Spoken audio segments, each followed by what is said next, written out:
This manifold right here is part of what comes with a complete Holley HP EFI package that you can buy. It's right around $3,000 for a small block Chevy, whether you've got Vortec or a TPI type cylinder head pattern or the classic pattern.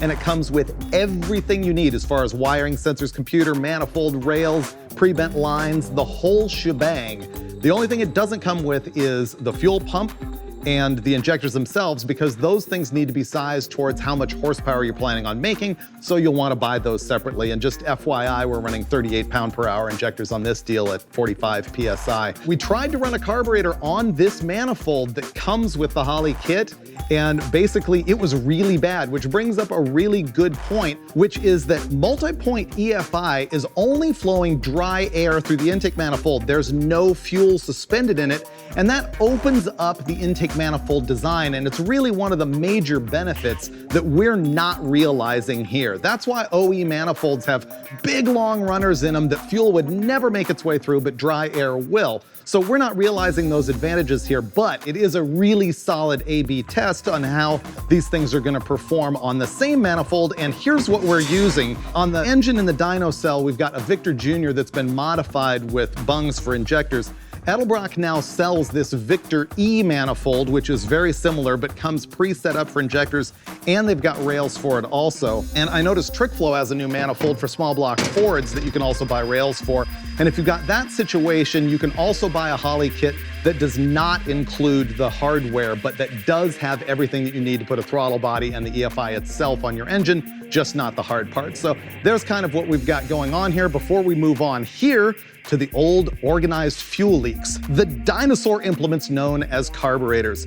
So the 4-barrel throttle body that we were running on the EFI is advertised at 1,000 CFM. So there's two things that I wanted to do in order to compare that to carburetors, one of which is run a 750 CFM carburetor, this one being a Holley XP, because this is really typical as to what a guy would run on the street on that 383 in the real world. But I also wanted to run a carburetor that more accurately was sized to the throttle body we used with the EFI. So this Quick Fuel Technology 4150 series carburetor flows an advertised 1,050 CFM. So that's gonna give us a real accurate A/B test, changing nothing but the air door and the carburetor and the fuel pump.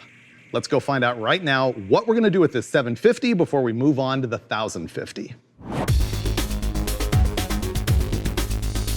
We have the dyno measuring the manifold air temperature, which is going to be really interesting. I want to see if it's colder with the temperature probe right here. And kind of what we're looking for there is the difference in the vaporization of the fuel with the carburetor to see if it actually lowers the air inlet temperature significantly. Any predictions here, Freiburger? I don't think the 750 is going to make more power than the EFI. You don't? No. You want to rethink that?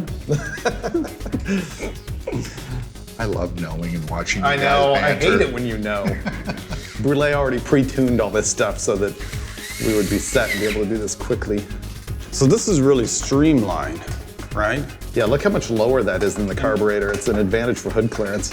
And notice there's no booster venturi inside there to obstruct airflow. Yeah, that's 1,000 CFM. This is 750 with a booster and junk in the way. But basically we just took this off and put that on. It changed nothing else but the fuel pressure. Nothing else, even the ignition timing still being handled by the Holley EFI. So the only change is the carburetor and the fuel pressure.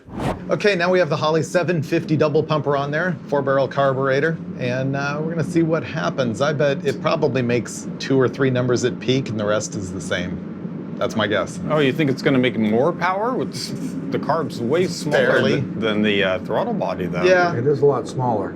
But yeah, I think it's gonna make less. But does the engine even need the CFM that the throttle body offers? So we'll find out. Once again, we're gonna do 3 pulls.